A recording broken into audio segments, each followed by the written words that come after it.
Ang ganda ng trademark niya, alam mo kung bakit? Horse oil daw siya, moisturizing extract. So, ito ay talaga para sa mga kamay natin. So, ayan yung appearance, may bagong-bago ha. Okay, ayan yung cream. Okay, may amoy siya.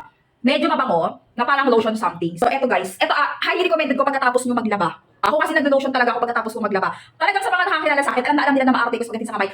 Minsan pa pagkatapos ko maglaba, naglalagay ako ng kalamansi sa kamay ko. Yes, nagbababad ako. Tapos after 5 minutes, 10 minutes, babanlawan ko siya. So, eto titigilan ko na yung kasi medyo hassle gawin. Eto na yung pangkalit ko doon. So, eto siya mga bebs ko. Okay, hindi pa kasi ako naglalaba. So, pag naglaba na lang ako.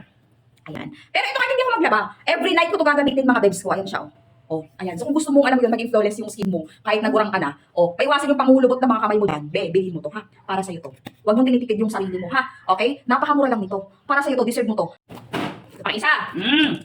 Unboxing na, flexing na. Natusok pa. So, ayan siya mga bebs. Boy. Ito yung appearance. Ito yung appearance.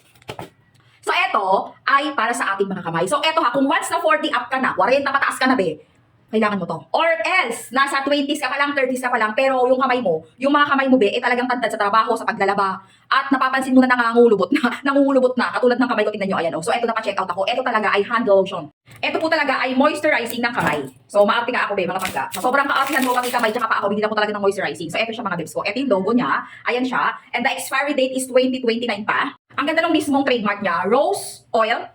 Ayan yung lake, itry mo lang din talaga. Hawag pa daw siyang nakakasira ng poise. So, kailangan mo ito mga pangga.